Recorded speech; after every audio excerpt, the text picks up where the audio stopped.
Supportrice, supporter des Lions indomptables, débrief à chaud. Cameroun-Angola 0-0. Je sors tout de suite du live. J'avais dit que j'allais faire le débrief tout de suite après, donc je l'ai fait tout de suite après. C'est parti. Boum.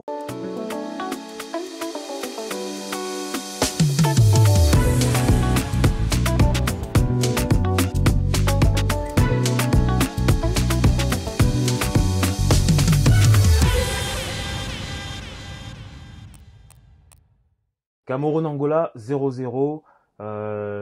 S'il y avait un mot pour décrire ce match, je dirais nul.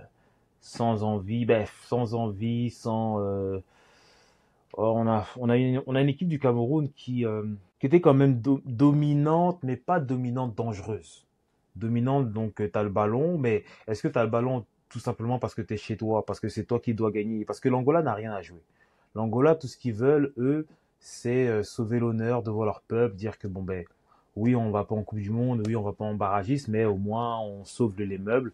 Donc on va essayer de faire un bon dernier match et ne pas être ridicule. Parce que le but normalement du Cameroun, c'était de gagner avec un large score.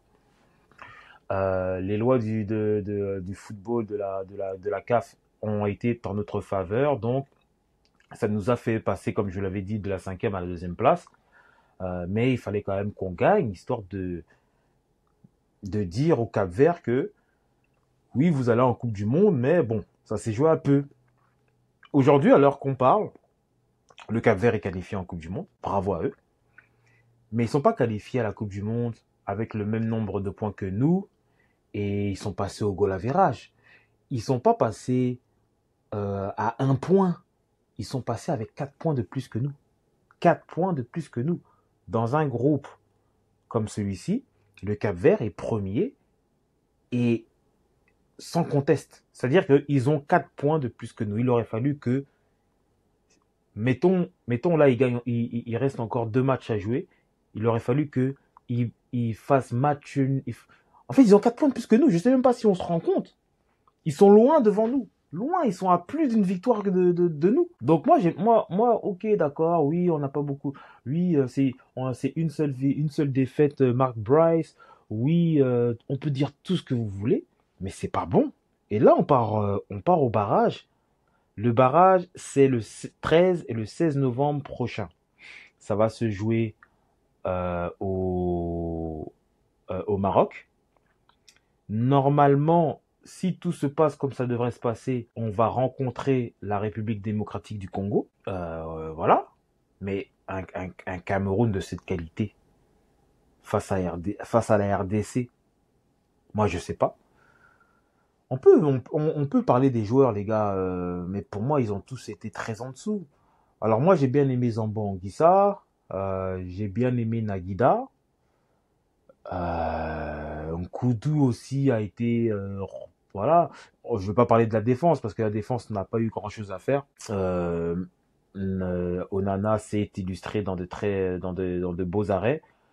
Mais même l'Angola était dangereuse. Il y a eu deux tirs sur la barre du côté de l'Angola. Il y a eu 1 ou 2 tirs dangereux, repoussés par Onana. Je sais pas. La compo avait l'air pas mal. Mais en fait, les joueurs, il n'y a pas d'automatisme, il n'y a pas de... J'entends des gens dire qu'ils voient des choses dans le jeu de Mark Price. Moi, je vois absolument rien. Je vois des joueurs qui sont en autogestion. Je vois des joueurs c'est des joueurs professionnels. Donc, il y a un minimum qui peuvent produire quand ils sont sur un terrain de foot. Mais de là à dire qu'il y a une patte Mark Bryce, moi, je l'ai pas vu, cette patte. Sincèrement, pour être honnête, je la vois pas. Alors, je vous le répète, on est assuré de jouer les barrages. Au moins, on reste en vie. On reste en vie. Donc, on a encore le temps de s'ajuster, de trouver la bonne alchimie, de se mettre peut-être en mode, ok, les gars, on y va. Mais je suis quand même assez déçu, hein. Je cite pas de nom dans les moins parce que tous ceux que j'ai pas cités pour moi c'est des moins à part la défense. Mais quand je dis la défense, en fait c'est la défense centrale. Tchatchoua, ça a été bon défensivement aussi, mais bon offensivement ça n'a pas été toujours la même chose. Les centres, c'est genre J'ai même peur que Eta Young ne joue pas le prochain match. J'ai peur qu'il ne joue pas. Parce que ce qu'il a montré, oui, il est remuant, oui, il va au pressing et tout, il donne de soi, mais Aboubakar était plus dangereux que Eta Young. En 5 minutes. C'est la vérité. Alors, vraiment petit débrief. Bravo encore au Cap-Vert. Bravo à eux, sincèrement les gars, bravo au Cap-Vert. Cap-Vert 23 points, Cameroun 19 points, Libye 16 points, Angola 12 points, et Sotini qui finit dernière avec 3 points. Mais c'est très... il faut que faut que le jeune Kofan du Bayer Leverkusen vienne. Il faut qu'il fasse jouer Namasso. Tu peux pas faire rentrer Choupo-Moting. Encore une fois, les choix du coach, je sais pas s'il panique, je sais pas, mais il fait rentrer Choupo, il fait rentrer Aboubakar, il fait rentrer Bassorog, il fait sortir Carlos Baleba et Avom. Avom qui jouait super bien. Donc on jouait à deux milieux de terrain, un genre de 4-2-4. Alors je comprends, il faut aller à l'abordage. Même ça n'a rien changé parce que, en fait, le fait d'être à l'abordage, l'Angola était encore plus dangereuse. C'est-à-dire que l'Angola nous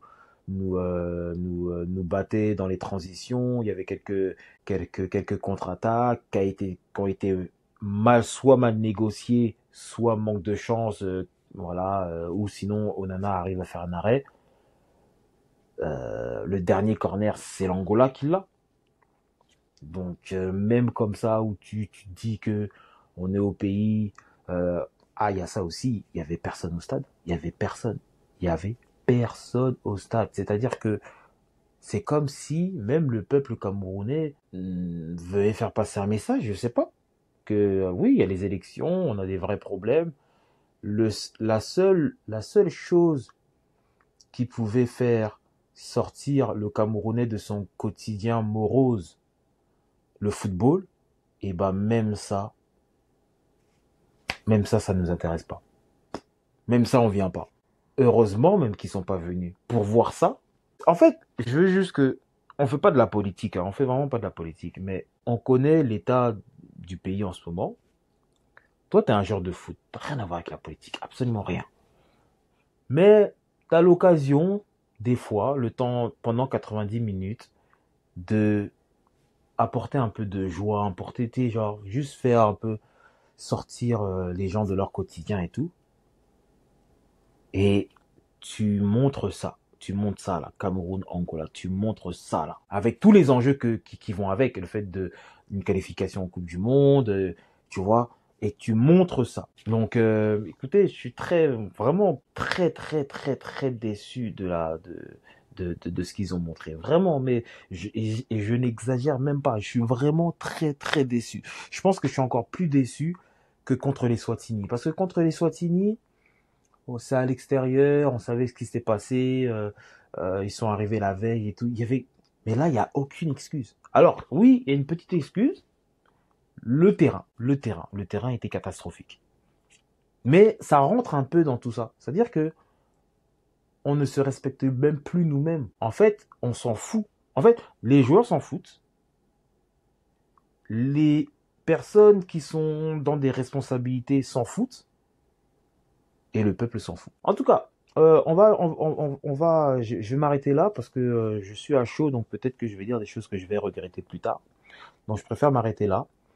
Mais vous inquiétez pas, dans 2-3 jours, je ferai une autre vidéo pour quand le classement sera vraiment bien figé et qu'on aura la confirmation des affiches pour le 13 et le 16 novembre.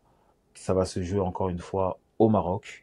Alors il y aura 2 demi-finales, puis ceux qui gagnent se rencontrent en finale et le gagnant de cette finale de zone Afrique va faire les barrages internationaux face à 2 équipes CONCACAF, une équipe CONMEBOL, donc Amérique du Sud, une équipe de l'Asie et une équipe de l'Océanie. C'est le dé de la tanière TV.